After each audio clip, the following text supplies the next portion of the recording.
رمزید سنون، تحریر نور آصف۔ تہجد کے اس وقت سجدے میں گری وہ ہذیانی رو رہی تھی۔ انہی سجدوں میں خدا سے وہ اسے مانگتی رہی۔ 2 سال کی ریاضتیں کم نہ تھی، وہ مل جائے زندگی سے ہر شکوہ ختم ہو جائے۔ وہ ملا مگر وہ اسے پا نہ سکی تھی۔ اللہ اسے ہرٹ کرتا ہے، ہمیشہ اسے یہی لگا، آج بھی یہی لگ رہا تھا۔ اللہ نے اسے ایسی تکلیف دی جس کا سد باب ممکن نہیں تھا۔ ٹھنڈے فرش پر وہ اب چت لیٹ چکی تھی، بخار سے تپتا ہوا چہرہ، آنکھیں گلابی، جسم ہلکا ہلکا لرز رہا تھا۔ زندگی سے صرف اسے نہیں مانگا تھا، بہت کچھ مانگا تھا مگر کچھ بھی نہ ملا۔ وہ گلٹی تھی، نادم تھی، وہ شاکر تھی۔ اسے ملال تھا اس عالیشان مرد کو چاہنے کا، اسے ملال تھا اپنی سیلف ریسپیکٹ مجروح کرنے کا۔ وہ اپنی گردن پر دونوں ہاتھوں کا دباؤ ڈالتی جا رہی تھی۔ چہرہ نیلا ہونے لگا، سانسیں اکھڑنے لگی، وہ بلک بلک کر روتی رخ موڑ گئی تھی۔ آنسو زمین پر گرنے لگے، خوف، پچھتاوا، ندامت سب مل کر اس کے گرد پھندا کستے چلے گئے تھے۔ اس کا بدن شل ہوتا گیا اور اس نے خود کو غنودگی میں جاتا ہوا محسوس کیا، مگر نیند میں بھی اسے سکون نہ تھا۔ وہاں بھی وہی چہرہ، وہی حسرت، وہی ادھورا پن اس کا تعاقب کر رہا تھا۔ کچھ دعائیں قبول ہو کر بھی انسان کو توڑ دیتی ہیں۔ وہ کارپیٹ پر بیٹھی اس ناشتے سے لطف اندوز ہو رہی تھی۔ انگلی سے خوبانی کا مربع اس نے منہ میں ڈالا تھا، اب وہ خالص شہد انگلیوں سے چاٹ رہی تھی۔ بکرے کے شوربے والی مٹی کی رکابی میں وہ روٹی کے چھوٹے چھوٹے ٹکڑے کرتے ڈال چکی تھی۔ وہ انہیں اس شوربے میں مسلتے اب مزے سے کھا رہی تھی۔ ملالہ خانم لاؤنج میں داخل ہوتے ہوئے ناگواری سے منہ بنا کر رہ گئی تھی۔ پشمینہ، دودھ کا گلاس لے کر آؤ، وہ بلند آواز میں بولی تھی۔ للمہ خانم کو مکمل اگنور کیا۔ اللہ باجی، پہلے یہ تو کھا لو، ایسا لگ رہا ہے تمہارے ساتھ کوئی جنات بھی کھا رہے ہوں۔ پشمینہ دودھ کا گلاس ملالہ خانم کے سامنے رکھتی بڑبڑائی تھی۔ میرے خان کے پاس بڑی دولت ہے پشمینہ، میرا بھی آخر حق بنتا ہے، ورنہ سامنے کھڑی میری مورے میرے خان سے سب کچھ چھین لے گی۔ وہ دودھ کا گلاس لبوں سے لگا گئی تھی۔ یہ کیا تماشا لگا رکھا ہے ملالہ، میز پر جا کر کھانا کھاؤ، جاہل لگ رہی ہو تم اس وقت۔ ملالہ خانم ناگواری سے بولتے ہوئے صوفے پر جا بیٹھی تھی۔ 2 ٹکے کا لڑکی، 2 ٹکے کا لڑکی نہیں، 2 ٹکے کے ماں باپ کی بیٹی۔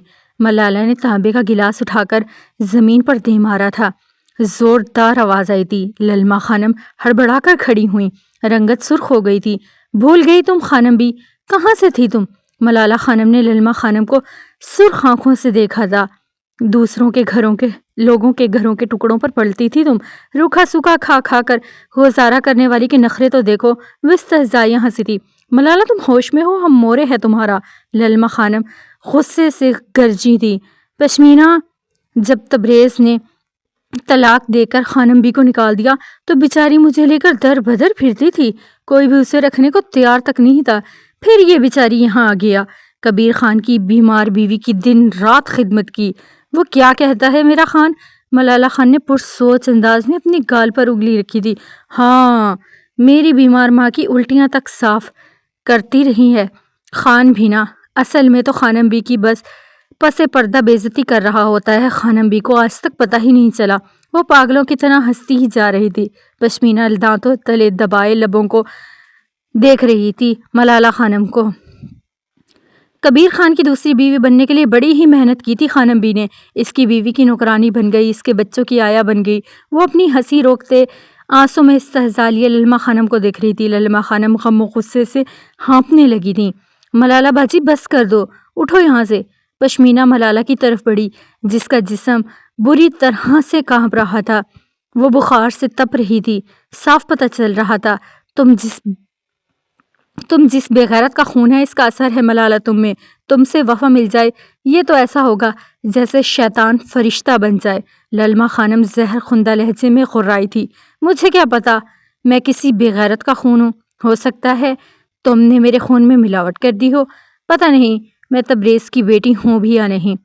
وہ اپنی بات مکمل نہ کر سکی تھی کہ للمہ خانم اس کے گال تھپڑوں سے سرخ کر چکی تھی۔ تمہیں پیدا ہوتے ہی میں مار دیتی، اچھا تھا، بد کردار، بد چلن ہو تم۔ للمہ خانم اپنے حواس کھوتی اسے تھپڑ مارتی جا رہی تھی۔ تو مار دیتی، مجھے زندہ کیوں رکھا تم نے؟ وہ ہذیانی چیخی تھی۔ جو سلوک تم میرے ساتھ کرتی رہی وہ کوئی بھی ماں نہیں کرتی۔ سچ بتاؤ میں تمہاری بیٹی ہوں بھی یا نہیں؟ بتاؤ کہاں سے لائی تھی تم مجھے؟ وہ چیختے ہوئے رو پڑی تھی۔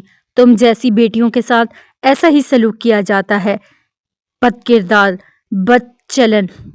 وہ ہانپتے ہوئے نفرت سے منہ پھیر گئی تھی۔ کیا میں 5 سال کی عمر میں ہی بدکاری کرتی رہی؟ کیا میں نے پیدا ہوتے ہی بد چلنی شروع کر دی تھی؟ خانم بھی، آپ کے محبت بھرے لمس کو میں ہمیشہ ترستی رہی۔ مجھے کیوں یاد نہیں آتا آپ نے مجھے کبھی مسکراتے ہوئے دیکھا ہو؟ وہ زخمی لہجے میں سوال کر رہی تھی۔ تم جس کی بیٹی ہو، مجھے اس سے نفرت ہے، اس لیے تم سے بھی نفرت ہے، اور تم سے نفرت کر کر کے میں نے ہمیشہ تبریز سے بدلہ لیا ہے۔ وہ تنفر سے کہتی اس کے سامنے صوفے پر بیٹھی تھی۔ ملالہ یاسیت سے للما خانم کو تکے گئی۔ درد ہی درد وجود میں اترتا گیا، محرومیوں کا درد۔ ہو گیا بدلہ پورا کیا خانم بھی؟ ہو گئی میرے باپ کو میری قدر خانم بھی؟ رو رو کر وہ مجھے تم سے مانگتا رہا، گڑ گڑایا کبھی وہ کہ مجھے دے دو اسے، آ کر کہا میری بیٹی کے ساتھ یہ سلوک مت کرو۔ ملالہ خانم کے ہر سوال میں کرب ہی کرب تھا۔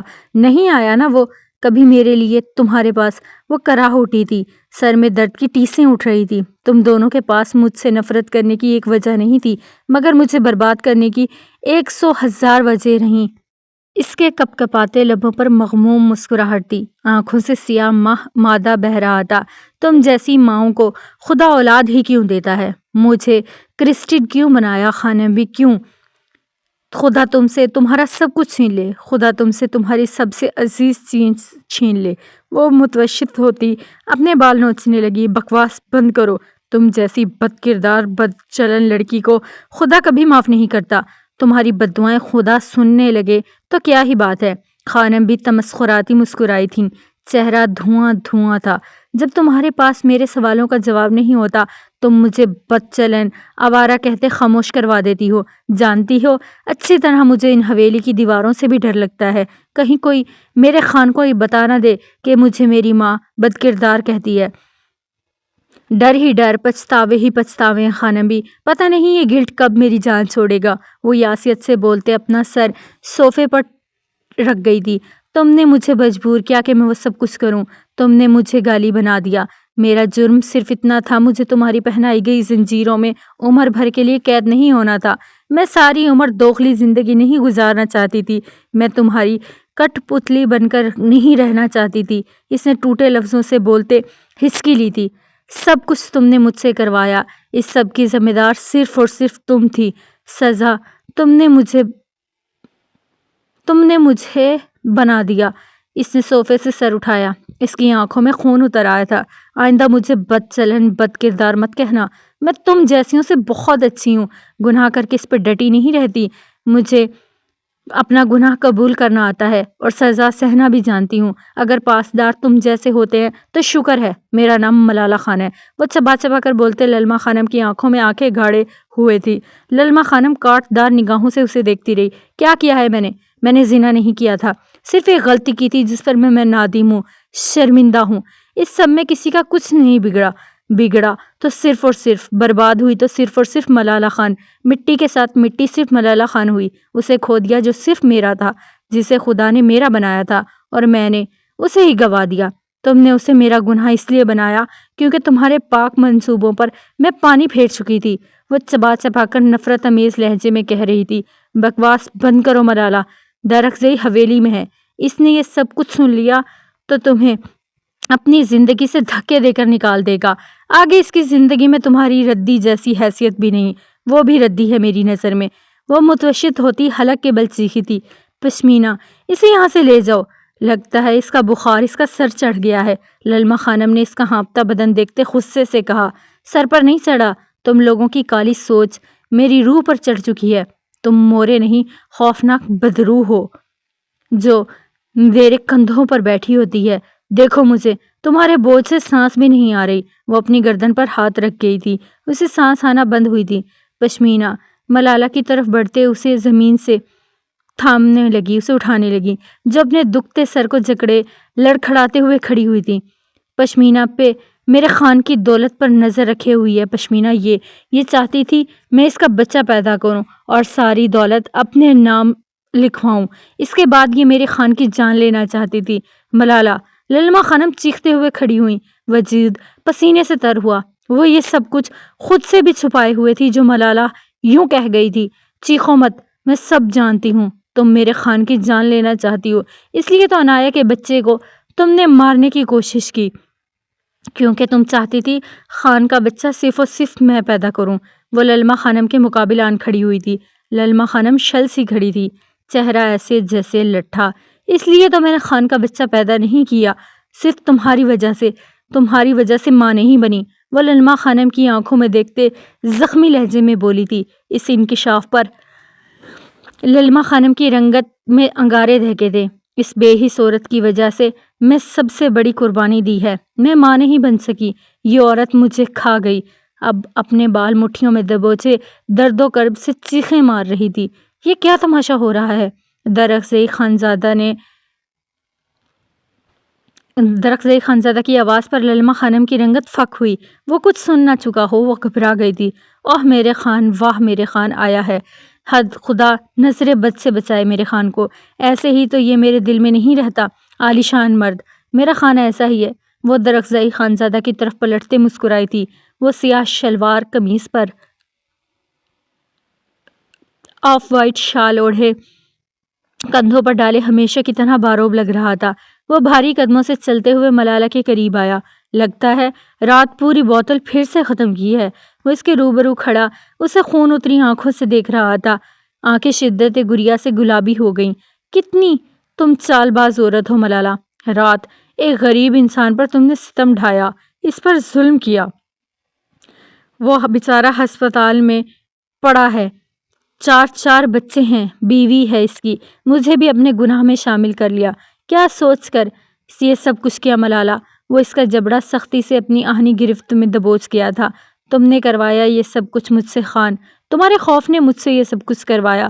کیا کہا تھا مجھ سے خان کہ مجھ سے ذرا سی بھی غلطی ہوئی تو میری جان لے لو گے، مجھے کبھی بھی معاف نہیں کرو گے۔ تمہیں پتا ہے میں تمہاری کتنی وفادار ہوں، پھر بھی یہ کیوں کہا خان؟ وہ گھٹی گھٹی آواز میں بولتی ہچکی لے گئی۔ درخزئی خانزادہ کی گرفت اس کے جبڑے پر سخت سے سخت ہوتی چلی گئی۔ وہ نہ بخار اور نکاہت سے بری طرح لرز رہی تھی۔ وہ اسے نفرت امیز نگاہوں سے گھورتا رہا۔ رات سے وہ خود کو بھی معاف نہیں کر پا رہا تھا۔ اعتبار کیا نہیں جاتا، اعتبار کمایا بھی جاتا ہے ملالہ۔ اعتبار ہی تو کیا تھا جو اس غریب پر گولیاں چلا دیں۔ تم بتاؤ، تم اس کے ساتھ گاڑی میں بیٹھ کر آئی، اگر دل شیر ایسا کرتا کیا تم کبھی اس کے ساتھ گاڑی میں بیٹھ کر آتی؟ اگر میں نے کچھ نہیں سوچا، صرف تمہاری بات پر اعتبار کیا، میرا اعتبار ایک بار پھر سے تم نے گنوا دیا۔ وہ تنفر سے کہتے اسے اپنی گرفت سے آزاد کر گیا تھا۔ وہ خود اذیت سے مسکراتے اپنی آنکھیں موند گئی تھی۔ میں نے تمہیں اور تمہاری دی گئی ہر اذیت کو معاف کر دیا خان، مجھے یقین ہے خدا کے سامنے تم میرے مجرم بن کر کبھی نہیں آؤ گے۔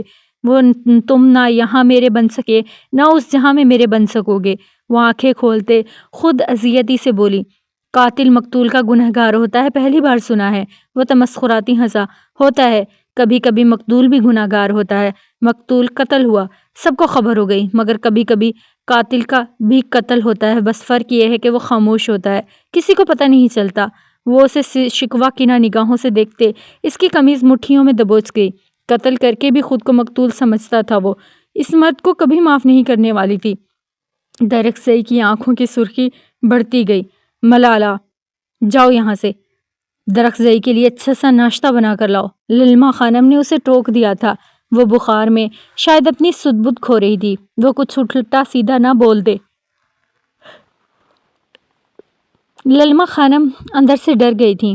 خان کرے گا وہ اچھا ناشتہ کیا خانم بی بی اب تو جا رہا ہوگا اپنی پیاری بیوی کو ڈھونڈنے، سارا دن پہاڑوں کو چھان مارے گا، کسی کونے خدرے سے تو وہ نکل ہی آئے گی۔ وہ تمسخراتی ہنسی ہنستے پیچھے ہوئی، کبھی تو کسی کونے خدرے سے نکلے گی، اس دن وہ میرے پاس واپس ہوگی، تمہاری نظروں کے سامنے ہی رکھوں گا اسے دن رات۔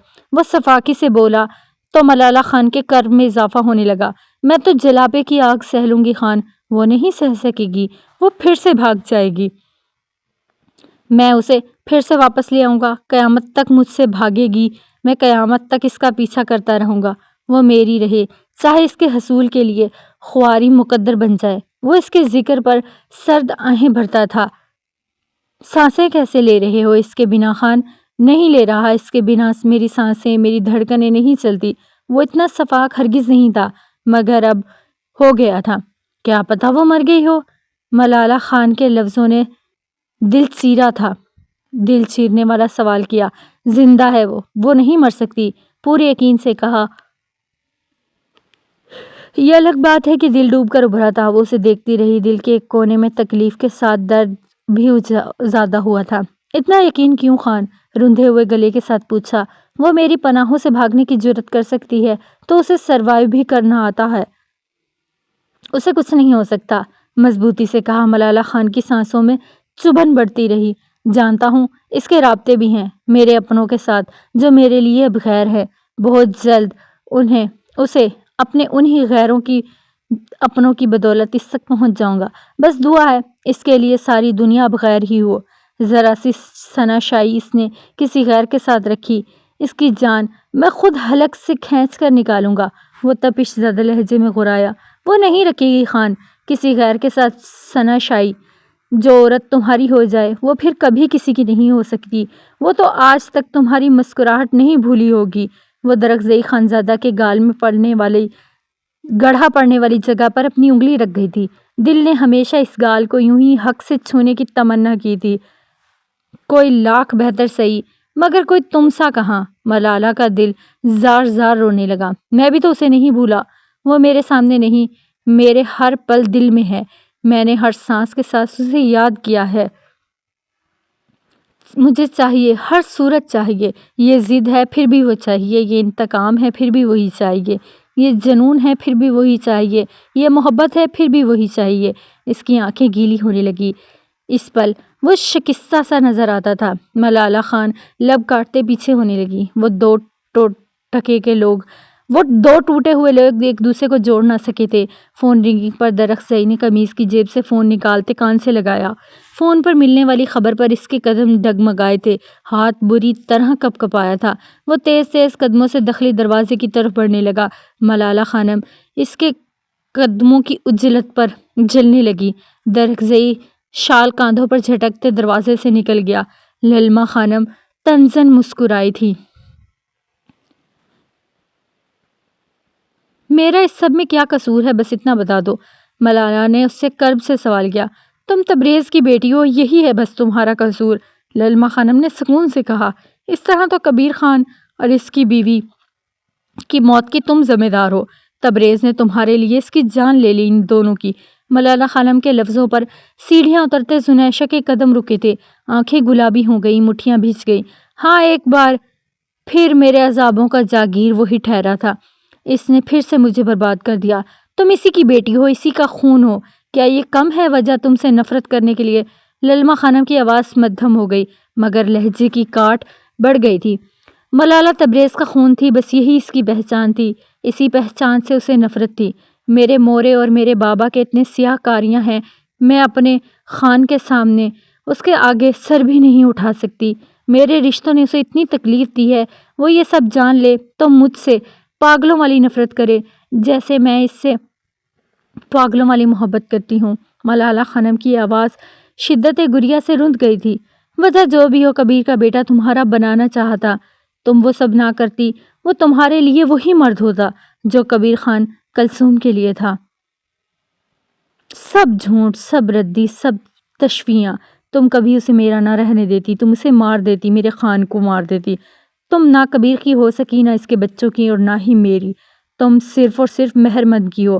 دیکھنا، خدا تمہارا کسی کو بھی نہیں ہونے دے گا۔ وہ ہچکیاں لیتے بددعاؤں پر اتر آئی تھی۔ میز پر رکھا اس کا موبائل بجتا رہا۔ قبولت کی گھڑیوں میں کچھ دعائیں قبول ہو چکی تھیں۔ درخزئی خانزادہ کی گاڑی ایک سنسان جگہ پر آن رکی تھی، اس کے پیچھے ہی اس کے آدمیوں کی گاڑیاں بھی آ کر رک گئی تھی۔ فون پر جو خبر ملی تھی اسے یقین نہیں آیا تھا۔ وہ گاڑی سے نکلا، اس کے آدمی بھی گاڑی سے نکل آئے تھے۔ درخزئی خانزادہ کے مضبوط قدم بری طرح سے لڑکھڑا گئے تھے۔ دوسرے لمحے وہ بھاگتے ہوئے اس جگہ پہنچا تھا جہاں جھاڑیوں کے پاس کی جگہ سرخ تھی۔ بہرمند، وہ چیختا ہوا ایک ہی جس میں اس تک پہنچا۔ اگلے ہی پل وہ منجمد ہوا، شل ہو گیا۔ دل میں اتنی تیزی سے درد اٹھا کہ وہ سینہ مسلنے لگا۔ بہرمند خون سے رنگا ہوا تھا، سفید کپڑے صرف ایک ہی رنگ سے رنگے ہوئے تھے اور وہ تھا سرخ۔ بہرمند وہ چیختے ہوئے اس کے قریب گھٹنوں کے بل گر گیا تھا۔ بہرمند وہ اس کے بے جان وجود کو اپنے سینے سے لگائے فلک شگاف چیخیں مار رہا تھا۔ میرا بھائی، میرا بہرمند! وہ آسمان کی طرف دیکھتے آہوازاریاں کر رہا تھا، رو رہا تھا، چیخیں مار رہا تھا۔ بابا جان! وہ اسے خود سے لپٹائے اب کبیر خان کو زور زور سے پکار رہا تھا۔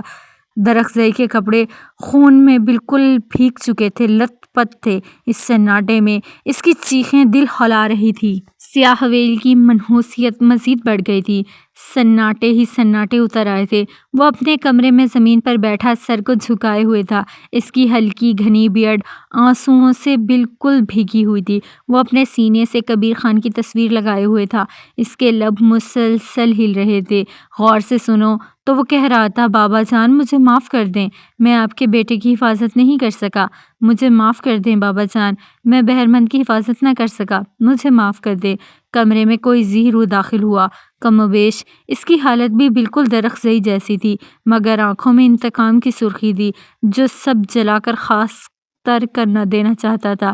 کرب میں ڈوبے اس مرد نے گردن اٹھائے سرخ آنکھوں سے اسے دیکھا۔ تم اسی لائق ہو درخزئی، تم اسی لائق ہو۔ تم ایک کمزور سردار ہو جو اپنے ہی بھائی کی حفاظت نہ کر سکا۔ کمرے میں گونجتی بلند آواز درخزئی خانزادہ کو پاگل کر رہی تھی۔ چپ چپ، خدا کے لیے چپ کر جاؤ، آواز نہ آئے تمہاری۔ وہ لبوں پر انگلی رکھے ہوئے کہہ رہا تھا۔ یہ آواز، یہ الزام اسے نیم پاگل کر رہے تھے۔ تم مرد ہونے کے لائق ہی نہیں ہو، تم سردار ہونے کے بھی لائق نہیں ہو، تم کچھ نہیں کر سکتے۔ اسے ایک ڈرامہ میں دھکیلا جا رہا تھا۔ انتقام، صرف انتقام۔ اس مرد کی ساری زندگی انتقام کی نظر ہی ہو گئی تھی، مگر چین ابھی بھی کسی کو نہیں آیا تھا۔ تم مرد ہوتے یہ چھپ کر نہ بیٹھے ہوتے، اپنے جوان بھائی کے قتل کا بدلہ لیتے، مگر تم تو چھپے بیٹھے ہو کسی نامرد کی طرح۔ للما خانم اس کے سامنے کھڑی تھی، اس کے کانوں میں زہر انڈیل رہی تھی۔ خدا کے لیے چپ ہو جاؤ خانم بھی، وہ بدبخت اتنا ہی کہہ سکا۔ انتقام اسے بھی پاگل کیے ہوئے تھا۔ وہ اپنے اندر کے شعلوں کو بھڑکنے نہیں دے رہا تھا، ورنہ انصاف کی دھجیاں اڑ جاتی۔ کیسے چپ ہو جاؤں؟ میرا جوان بیٹا مر گیا اور تم یہاں بزدلوں کی طرح چپ کر کے بیٹھے ہو، چھپ کر کے بیٹھے ہو۔ کیا کروں میں، کیا کروں؟ وہ ہذیانی چیخا تھا، بال نوچ ڈالے تھے۔ اس کا جوان بھائی مر گیا تھا، اس کا بھی تو تھا، آگ میں تو وہ بھی جل رہا تھا۔ انتقام لو، مار ڈالو ان سب کو جیسے انہوں نے میرے بیٹے کو مار دیا۔ وہ انتقام کی آگ میں اپنے حواس کھو رہی تھی۔ جانتی ہیں کیا ہوا تھا؟ کیوں بہرمند کو مارا ان لوگوں نے؟ وہ وحشت زدہ آنکھیں لیے ان کے مقابل میں آن کھڑا ہوا تھا۔ وہ یکدم انجان بن گئی۔ کیا ہوا تھا؟ رہ گیا تو صرف صفاک انتقام۔ دوسروں کی عزت کو عزت نہ سمجھنے والوں کا یہی انجام ہوتا ہے، وہ ایسے ہی موت مرتے ہیں۔ سمجھیں اس بات کو، میں انتقام نہیں لے سکوں گا۔ وہ للما خانم کے ہاتھ پکڑے عاجزی سے رحم کی درخواست کرنے لگا۔ ایک ہے، وہ انتقام کی لپیٹ میں آ گیا ایک بار پھر۔ وہ اپنا انسان ہونا بھول جائے گا، وہ جانتا تھا۔ تم مرد نہیں ہو درخزئی، تم ایک بزدل انسان ہو۔ تم اپنی گھر کی عورتوں تک کو نہ بچا سکے، تف ہے تمہارے سردار ہونے پر۔ تمہاری بیوی تمہاری حویلی سے بھاگ گئی، تم کچھ بھی نہ کر سکے، اب کیا کرو گے؟ وہ تنفر سے کہتے اس کے درد کے ساتھ کھیل گئی تھی۔ وہ گہرے گہرے سانس لیتے اپنے بال مٹھیوں میں دبوچے ہوئے تھا۔ تم بے بس ہو درخزئی، تمہاری بہن اتنا عرصہ غیروں میں پلی اور تمہیں خبر تک نہ ہو سکی۔ اب تمہاری بیوی کہاں ہے؟ تمہیں کچھ بھی نہیں پڑ رہا، تم پر تف ہے درخزئی، تم مرد نہیں ہو۔ وہ اس کی خون اتری آنکھوں میں دیکھتے ہوئے کہہ رہی تھی۔ بہرمند نے اس لڑکی کی عزت کے ساتھ کھیلنے کی کوشش کی تھی خانم بھی، وہ توڑ توڑ کر الفاظ ادا کرتے انہیں ظالم بننے پر روک رہا تھا۔ جھوٹ ہے یہ، میں نہیں مانتی، بہرمند نے یہ سب کچھ نہیں کیا۔ اگر کیا بھی ہے تو بدلہ پھر بھی تم لوگے، تمہیں بدلہ لینا ہوگا ورنہ میں اپنی جان لے لوں گی۔ وہ درخزئی خانزادہ کی شرٹ مٹھیوں میں دبوچتے ہوئے چیخ چیخ کر رو دی تھی۔ سب کو پتہ ہے بہرمند نے جو کیا، کیسے کیا۔ اس کی آواز کسی کھائی سے آتی ہوئی سنائی دی تھی۔ مجھے نہیں پتا، مجھے صرف اور صرف انتقام چاہیے۔ میرے بیٹے کی لاش واپس آئی تھی، ان کے گھر میں 3 لاشیں جانی چاہیے، یہی میرا انتقام ہے ایک ماں کا۔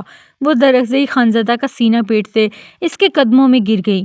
وہ تڑپتے ہوئے انہیں شانوں سے تھامے کھڑا کر گیا تھا۔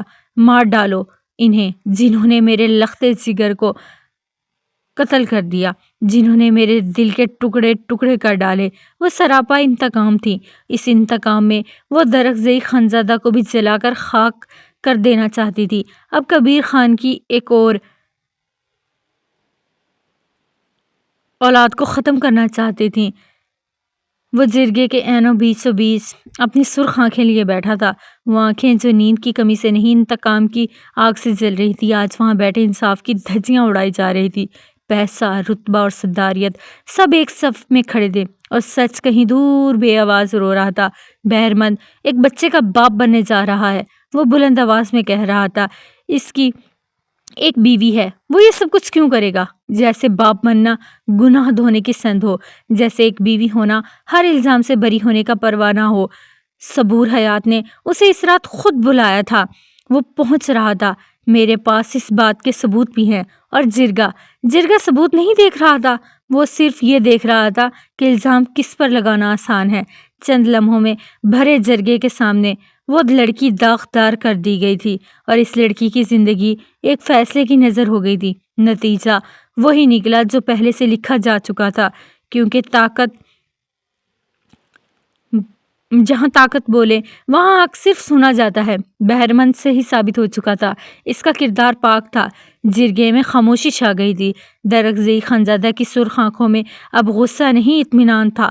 انتقام کو دلیل مل چکی تھی۔ وہ بلند آواز میں مزید کچھ کہہ رہا تھا اور ہر لفظ کے ساتھ لڑکی کا وجود چھوٹا ہوتا گیا۔ بھائی بے قصور ہے میرا، اسے غیرت کے نام پر نہیں، اپنی جھوٹی عزت کو بچانے کے لیے قتل کیا ہے۔ وہ لڑکی بھرے جرگے میں داغدار ٹھہری تھی، قانون نہیں روایات اونچی ٹھہری۔ وہ جانتا تھا وہ یہ جنگ جیت کر بھی ہار گیا ہے۔ اس کی سرخ آنکھیں غم و غصے سے پاگل ہو چکی تھی۔ بہرمند کا خون ابھی تک اس کی نظر میں جمع ہوا تھا۔ جرگہ صرف رسم تھا، فیصلہ وہ پہلے سے ہی کر چکا تھا۔ وہ لڑکی پر ہر الزام لگا رہا تھا۔ لڑکی صحیح نہیں، یہ پاک ہوتی تو میرے بھائی کی لاش یوں نہ اٹھتی۔ وہ جانتا تھا وہ غلط الزام لگا رہا ہے، وہ جانتا تھا یہ سچ نہیں ہے، وہ جانتا تھا وہ غلط کر رہا ہے، وہ جانتا تھا یہ محض الزام ہے ایک پاک باز پہ، مگر انتقام میں صحیح اور غلط کی لکیر سب سے پہلے مٹتی ہے۔ وہ اپنے کمرے میں زمین پر نیم اندھیرے میں بیٹھا تھا، گردن کو پیچھے ڈھلکائے صوفے پر سر رکھے ہوئے تھا۔ اس کی آنکھیں سرخ تھیں، انگلیوں میں دبا سگریٹ لرز رہا تھا۔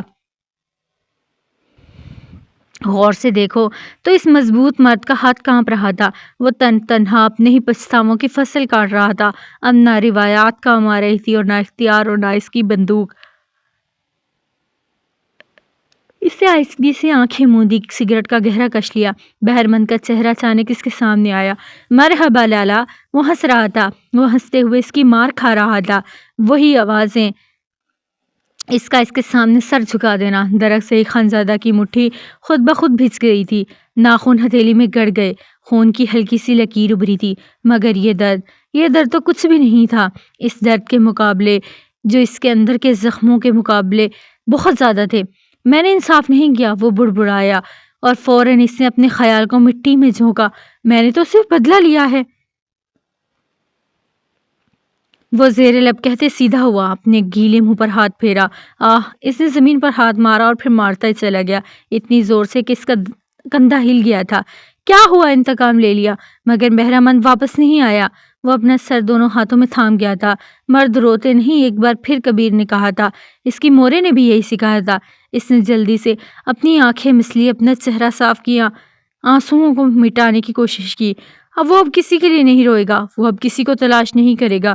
ہر رشتے پر اس نے مٹی ڈال دی تھی، وہ اب سے صرف اور صرف ایک پتھر تھا۔ وہ گردن پیچھے کو گراتے آنکھیں موند گیا تھا۔ اس نے ایک لڑکی کی زندگی برباد کر دی، صرف اس لیے کہ اسے انتقام لینا تھا۔ انتقام نے اسے طاقتور نہیں بنایا تھا، اس نے اسے اور تنہا کر دیا تھا۔ وہ اب ہذیانی چیخیں مار رہا تھا۔ سب نے اسے اکیلا کر دیا تھا، I hate you seven, I hate you seven, نفرت ہے مجھے تم سے۔ وہ رو رہا تھا، تم میرے پاس ہوتی تو مجھے یہ سب کچھ کرنے سے روکتی، مجھے اکیلا چھوڑ دیا۔ کہا بھی تھا میں نے تم سے صرف اور صرف تمہارا بن جاؤں گا، مگر تم نے کیا کیا؟ میرے بچے کی جان لے لی۔ میں تمہیں کبھی معاف نہیں کروں گا، کبھی معاف نہیں کروں گا۔ وہ کب سے کہتے اپنی آنکھیں موند گیا تھا۔ وہ درد کو کم کرنے کے لیے زہر کو منہ سے لگایا تھا۔ مجھے برباد کر دیا خانم بھی آپ نے، وہ مدھم آواز میں بولتے کبیر خان اور اپنے ممورے کی تصویر کو خود سے لپیٹتا ہو چلا گیا۔ سفید شلوار قمیض میں ملبوس، سیاہ شال شانوں پر ڈالے، اس کے بھاری بوٹوں کی گونج پوری حویلی میں گونج رہی تھی۔ اس کی آنکھیں رت جگہ کی وجہ سے سرخ تھی۔ اس کے سر پر دستار سجی ہوئی تھی۔ آج پھر سے ایک جرگہ بیٹھ رہا تھا۔ وہ اس لڑکی پر لگائے گئے تمام الزامات واپس لے رہا تھا۔ وہ سرداریت سے بری ہو رہا تھا۔ وہ دستار اپنے سر سے اتار کر پھینک دینا چاہتا تھا۔ اس کا بوجھ بہت بھاری تھا۔ کبیر خان نے اسے جو سکھایا وہ کبھی کسی انتقام کی نظر نہیں ہو سکتا تھا۔ یکدم اس کے بھاری قدم رک گئے تھے۔ اس کی پشت پر کانچ کی چوڑیاں آ کر لگی تھی۔ درخت نے مڑتے ہوئے سے دیکھا۔ وہ گلابی آنکھیں لیے اسے ہی دیکھ رہی تھی۔ سانسیں دھوکنے کی مانند چل رہی تھی۔ وہ دونوں ایک دوسرے کو گلابی آنکھوں سے دیکھ رہے تھے۔ دستار کی جگہ یہ پہن لو سردار درخزئی خانزادہ، وہ بھیگی آواز میں کہتے اس کے مقابل آن کھڑی ہوئی تھی۔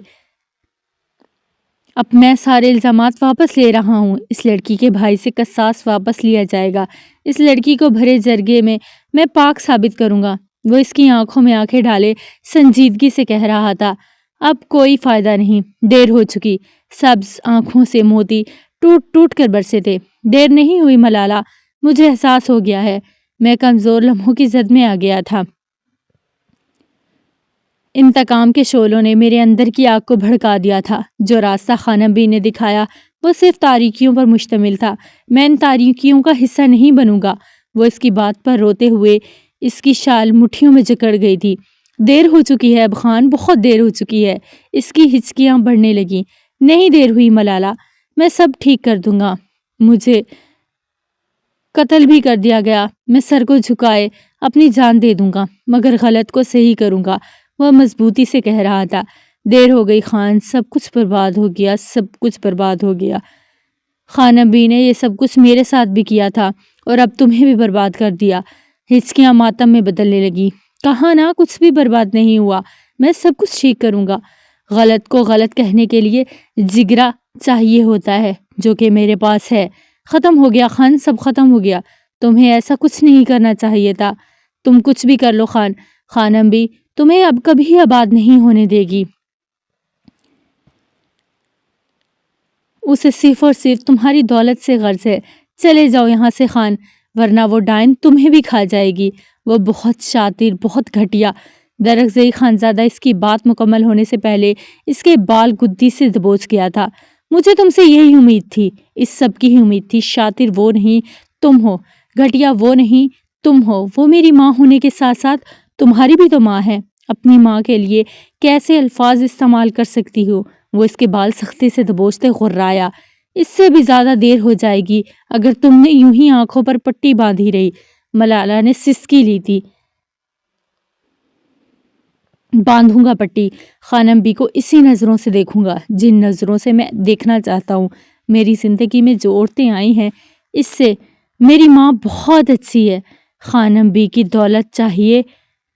کو دولت چاہیے تو میں کچھ بھی کر کے ساری دولت بہرامند کے بچے کے نام کر دوں گا، سمجھی تم؟ وہ اسے بے دردی سے دھکا دیتے داخلی دروازے سے باہر نکل گیا تھا۔ ملالہ اوندھے منہ جا کر گری تھی۔ تم کچھ بھی کر لو ملالہ، اب درخزئی تمہاری باتوں میں کبھی نہیں آئے گا۔ درخزئی کا بچہ اب تم ہی پیدا کرو گی اور درخزئی کو جان سے جانا ہوگا۔ للما خانم اس کے پاس آتے پھکاری تھی۔ کیا کرو گی دولت کا خانم بھی، جب رشتے ہی تمہارے پاس نہ بچیں گے؟ ابھی بھی وقت ہے، سنبھل جاؤ، یہ نہ ہو کہ تمہارے پاس پچھتاووں کے لیے بھی کچھ نہ بچے۔ وہ کھڑے ہوتے ہوئے للما خانم کی آنکھوں میں آنکھیں گاڑ گئی تھی۔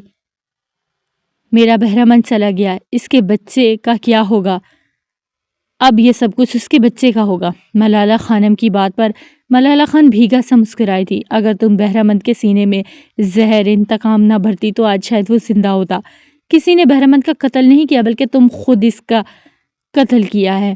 ملالہ خان زہر خودنہ سرگوشی کرتی چلی گئی تھی۔ للما خانم کی آنکھوں میں انتقام زندہ رہا تھا۔ جلتی آگ کے الاؤ سے چنگاریاں ہی چنگاریاں روشن تھی۔ لکڑی کے جل کر چٹکنے کی آوازیں تھی۔ آگ پوری طرح سے روشن تھی۔ کھلے میدان میں چارپائیوں پر بہت سے مرد بیٹھے تھے۔ وہ دستار پہنے ایک چارپائی پہ بیٹھا نظریں جھکائے ہوئے تھا۔ پستول پر جمع ہاتھ اس کا کانپ رہا تھا۔ جتنا آسان انتقام لینا تھا، الزام تراشی کرنا تھا، اتنا آسان سچ بولنا ہرگز نہیں تھا۔ اپنا جرم قبول کرنے کے لیے پہاڑوں جیسا جگرا چاہیے ہوتا ہے۔ کل اس کے جھوٹ بولنے پر سب اس کا ساتھ دے رہے تھے، آج اس کے سچ بولنے پر کوئی اس کے ساتھ نہیں ہوگا، وہ جانتا تھا۔ اس نے نگاہیں اٹھائے، سب کو دیکھا۔ سب کی نگاہوں کے لیے اس کے لیے تقدس تھا، عزت تھی۔ وہ غلط تھا، پھر بھی کسی کی جرت نہ تھی کہ اس کے سامنے اسے غلط کہا جائے۔ اب جب وہ اعتراف جرم کرے گا، جب وہ قبول کرے گا اس نے انتقام کے لیے ایک لڑکی کی کردار کشی کی، وہ لڑکی جو وکٹم تھی، سب کی نگاہوں میں وہ بے عزتی تھی، سب کی نگاہوں میں اس کے لیے عزت ختم ہو جائے گی۔ درخزئی خانزادہ نے گردن گھمائی، صنوبر کے باپ اور بھائی کی طرف دیکھا۔ ان کی گردنیں جھکی ہوئی تھی۔ وہیں کھڑا صنوبر کا 10 سالہ بھائی اسے سرخ آنکھوں سے نفرت سے دیکھ رہا تھا۔ درخزئی خانزادہ نے گہری سانس لیتے دستار اپنے سر سے اتاری اور چارپائی پر رکھی۔ وہ ہلکا پھلکا ہو گیا تھا۔ دستار کا بوجھ واقعی میں بہت بھاری تھا۔ یہ تخت نہیں، پہاڑ تھے، پہاڑ جو اس کے وجود پر لاد دیے گئے تھے۔ وہ اس بوجھ کو اٹھانے کے حال نہیں تھا۔ درخزئی خان، تم نے دستار کیوں اتاری؟ اس کا مطلب بھی سمجھتے ہو؟ ایک بزرگ کی بھاری آواز یکدم گونجی تھی۔ میں یہ دستار کا بوجھ سنبھالنے کا اہل نہیں ہوں۔ یہ اس انسان کے پاس ہونی چاہیے جو انصاف کا علمبردار ہو۔ مجھے احساس ہو گیا ہے میں نے بہت غلط کیا ہے، میں نے گناہ کیا ہے، گناہ۔ کچھ گناہوں کی معافی نہیں ہوتی۔ اس گناہ میں کسی کے کردار پر الزام تراشی کرنا ہے۔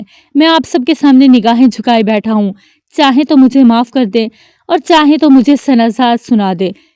کل اسی جرگے میں نے صنوبر پر الزام لگایا تھا، میرا ایک ایک لفظ جھوٹ تھا، میں صرف اپنے بھائی کا خون کا بدلہ لینا چاہتا تھا۔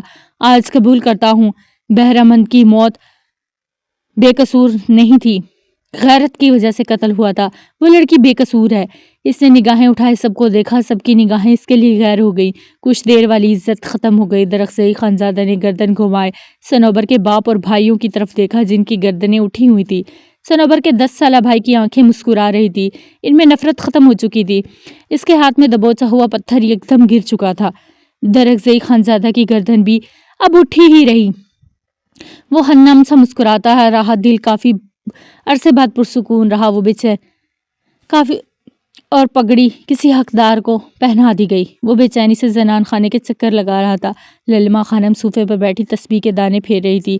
اندر کمرے سے زرلاشتہ کی دردناک چیخیں سنائی دے رہی تھی۔ وہ موت اور زندگی سے جنگ لڑتے ہوئے بیٹے کو جنم دے چکی تھی۔ بچے کے رونے کی آواز سنتے درخزئی خانزادہ کی نم آنکھوں کے ساتھ دیوار سے ٹیک لگا گیا۔ اس کے بھائی نے جیسے دوبارہ جنم لے لیا تھا۔ للما خانم اونچا اونچا رونے لگی تھی۔ بہرامند نہ رہا، اس کا بچہ اب ان کے لیے سب کچھ ہی تھا۔ بیٹا ہوا ہے۔ کمرے سے باہر آتی دائی یہ سب بتاتے ہوئے ہچکچائی تھی۔ موت والا گھر تھا۔ وہ بیچاری پریشان سی کھڑی رہ گئی تھی۔ کمرے میں موجود زرلاشتہ بچے کو سینے سے لگائے بے آواز رو رہی تھی۔ یہ بچہ صرف اس کا تھا۔ وہ للما خانم کی نظر بھی اس پر پڑنے نہیں دینا چاہتی تھی۔ درخزئی خانزادہ اپنی بھیگی آنکھیں مسلتا دائی کی طرف بڑھا تھا اور اپنی قمیض کی جیب سے 5-5 ہزار کے کئی نوٹ نکالتے اس دائی کی طرف بڑھائے۔ دائی نے چمکتی آنکھوں سے ان نوٹوں کو دیکھتے ہاتھ آگے بڑھایا۔ بہت بہت شکریہ۔ وہ پیسے لیتے دخری دروازے کی طرف بڑھ گئی۔ رکو۔ درخزئی خانزادہ کی بھاری پکار پر وہ رکی اور پلٹتے ہوئے درخزئی خانزادہ کی طرف سوالیہ نگاہوں سے دیکھا۔ درخزئی خانزادہ حویلی کے بھاری قدموں سے اس کی طرف بڑھنے لگا۔ حویلی کے در و دیوار ساکت ہو گئے، جیسے سب کچھ سہما ہوا تھا۔ آدھے ادھورے رازوں سے پردہ اٹھنے کا وقت آ گیا تھا۔ پری سا ڈھیڑ عمر کی دائی کی کلائی درخزئی خانزادہ کی مضبوط گرفت میں تھی۔ خان کیا ہوا؟ ملالہ خان درخزئی کی طرف بڑھی۔ وہ اس کی طرح کسی عورت کی کلائی جکڑے گا بات بہت حیران کن تھی۔ وہ دائی الجھن بھری نگاہوں سے درخزئی خانزادہ کو دیکھ رہی تھی۔ درخزئی خانزادہ اس کی کلائی جکڑے اس کی آستین اوپر کر رہا تھا۔ خان یہ کیا کر رہے ہو تم؟ ملالہ خان دھک سے رہ گئی تھی۔ خانم بھی شاک سے صوفے سے کھڑی ہوئی۔ اس دائی کا وجود پسینے سے تر ہوا۔ خان، ملالہ خان نے درخزئی خانزادہ کی کلائی پر ہاتھ رکھا جسے ملالہ خان کو تسبیح نگاہوں سے دیکھتے اس کا ہاتھ وہ پیچھے کی طرف جھکیل گیا تھا۔ درخزئی خانزادہ اس دائی کی کلائی پکڑے اس میں سونے کا کڑا دیکھ رہا تھا۔ دائی بالکل شل سی کھڑی تھی، ایسے جیسے جان ہی نہ رہی ہو ٹانگوں میں۔ خان یہ تو نکلی ہیں، یہ نکلی ہیں بالکل خان۔ دائی کی آواز لڑکھڑا گئی تھی۔ وہ لب بھینچے اس کی کلائی سے وہ کڑا اتار رہا تھا۔ دائی بری طرح سے کانپ رہی تھی۔ درخزئی خانزادہ اس کڑے کو بہت غور سے دیکھ رہا تھا۔ یہ نکلی نہیں ہے، اصلی ہے، اور یہ میری مورے کا ہے۔ اس کی سرد آواز زنان خانے میں گونجتی سب کو منجمد کر چکی تھی۔ نہیں خان صاحب، نہیں، یہ بکواس ہے، یہ نہیں، بکواس بند کرو۔ ایک لفظ اور کہا یہیں تمہیں شوٹ کر دوں گا۔ میرے مورے کے کڑے چڑھائے ہیں تم نے، میری مورے کے؟ وہ حلق کے بل یکدم چیخا تھا۔ نہیں، میں نے چوری نہیں کیے۔ دائی کی آواز خوف سے گلے میں گھٹ گئی۔ جھوٹ بولتی ہو تم۔ اگر تم نے یہ چوری نہیں کیے تو یہ کڑے تمہارے پاس کیسے آئے؟ یہ سارا سونا میں نے عنایا کو دیا تھا۔ مجھے لگا کہ وہ لے کر چلی گئی ہے لیکن یہ تو تمہارے پاس ہیں۔ وہ حلق کے بل دوبارہ سے گرجا تھا۔ دائی تھر تھر کانپ رہی تھی۔ دوسرا کڑا کہاں ہے؟ کہاں ہے میرے مورے کا کڑا، میرے مورے کی نشانی؟ وہ اس دائی کی طرف تیش و علم سے بڑھا تھا۔ وہ خان، ہم نے یہ چوری نہیں کیا، عنایا بی بی نے وہ کڑے ہمیں خود دیا تھا۔ بکواس بند کرو تم۔ اگر مزید جھوٹ بولے تو تمہارے ٹکڑے ٹکڑے کر دوں گا۔ وہ تمہیں کڑے کیوں ہی دے گی؟ وہ ایک دم غصے سے اس کی طرف بڑھا، کیونکہ وہ چاہتی تھی میں سب کو بتاؤں۔ بچہ نہیں رہا۔ درخزئی خانزادہ کے قدم رکے تھے، آنکھوں میں الجھن بڑھنے لگی۔ کیا مطلب ہے اس بات کا؟ صاف صاف کہو۔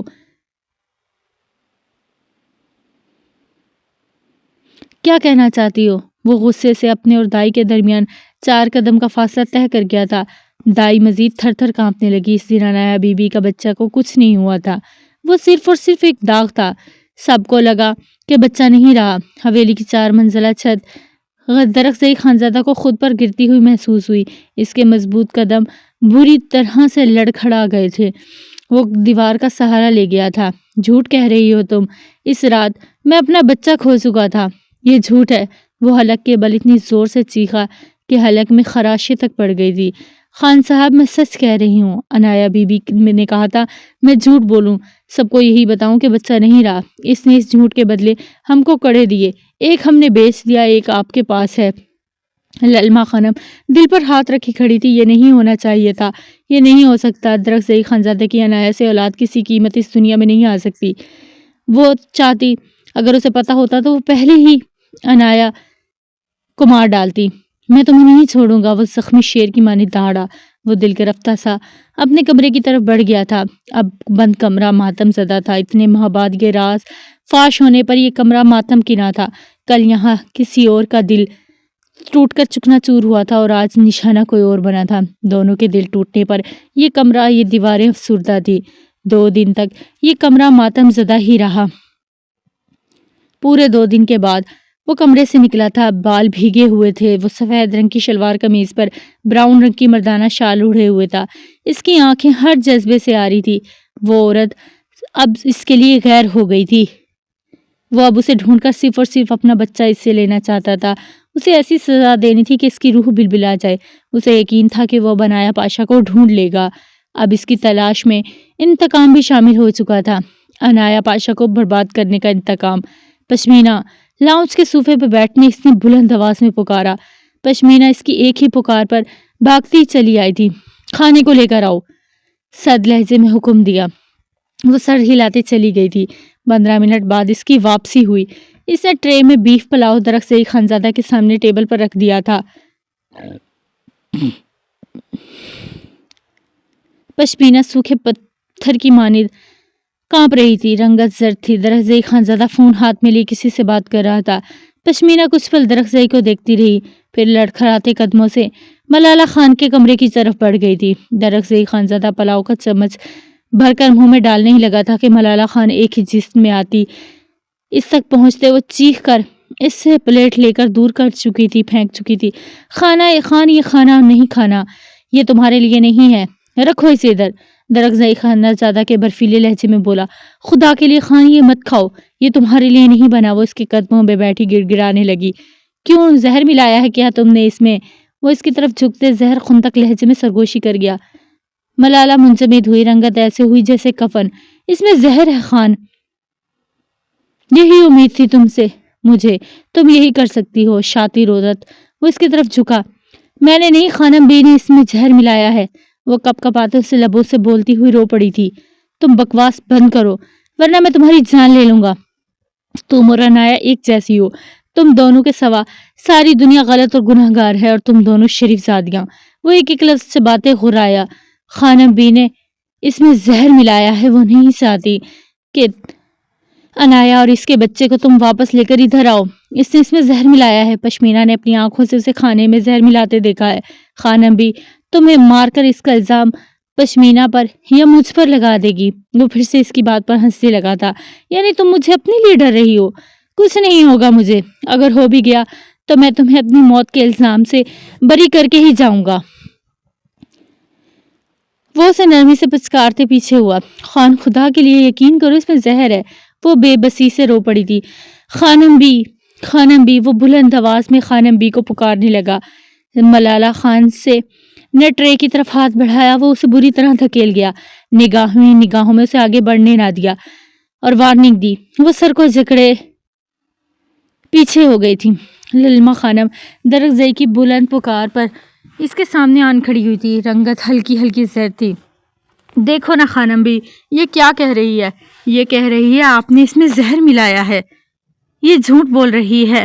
درخزئی، اس نے ملایا ہوگا زہر۔ للما خانم کی آواز لڑکھڑا گئی۔ اگر میں زہر ملاتی تو خان کو کھانے سے کیوں روکتی؟ ملالہ خانم یکدم چیخ اٹھی تھی۔ پوائنٹ، خانم بی، یہ زہر ملاتی تو مجھے کیوں روکتی؟ وہ سر اس بات میں ہلاتے اپنی ہلکی گھنی بیئرڈ پر ہاتھ پھیر رہا تھا۔ اس کا مطلب ہے یہ عورت جھوٹ بول رہی ہے، یہ شاطر ہے خانم بی، کیسے مجھے دھوکہ دیتی رہی ہے، بہت شاطر ہے یہ۔ وہ کہتے پلاؤ کا لقمہ لینے لگے اور مسلسل کھاتا رہا۔ ملالہ خان بے بسی سے روتے اسے دیکھتی رہی اور وہ کھانا کھاتا رہا۔ مجسم بنی للما خانم کی طرف بڑھا تھا۔ وہ جھوٹ بول رہی ہے نا یہ خانم بی؟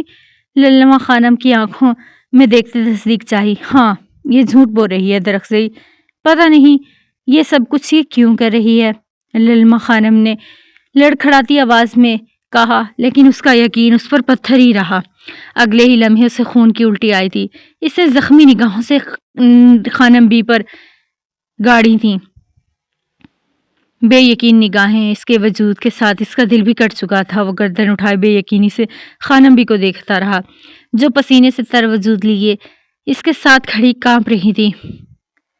اسے دوسری خون کی الٹی آئی، اس کی سفید کپڑے شال رنگین ہونے لگی۔ وہ کانپتے وجود کے ساتھ کھڑا ہوا۔ کیوں؟ وہ لب کپکپائے، جسم ساتھ چھوڑنے لگا۔ خانم بی شل سی کھڑی رہی تھی۔ آپ نے یہ سب کچھ دولت کے لیے کیا تھا، مگر آپ میری کیوں نہ بچ سکی؟ میرا تو سب کچھ آپ کا تھا۔ وہ اپنی بات میں مکمل نہ کر سکا۔ اسے تیسری خون کی الٹی آئی تھی۔ وہ وہیں زمین پر گر چکا تھا، ساکت مجسم، بغیر سانسوں کے۔ ملالہ خانم ان سے پتھرائی نگاہوں سے دیکھتی رہی۔ درخزئی خانزادہ کو کھونے کا خوف آج درخزئی خانزادہ کی زندگی لے چکا تھا۔ دوسری طرف ٹورنٹو کے ہسپتال میں آج 4 دنوں کے بعد اس نے درد سے تڑپتے ہوئے ایک بیٹے کو جنم دیا تھا۔ بچے کے رونے کی آواز سنتے وہ تکیے پر سر پٹکتی شدت سے رو دی تھی۔ آج وہ ظالم ستمگر شدت سے یاد آیا تھا۔ چلے جی، یہ تھے ایپیسوڈ۔ اگر اچھی لگی ہو تو لائک کیجیے گا، کمنٹ کیجیے گا اور میرے چینل کو جلدی سے سبسکرائب کر دیں اگر اور ایپیسوڈ چاہیے۔ اللہ حافظ۔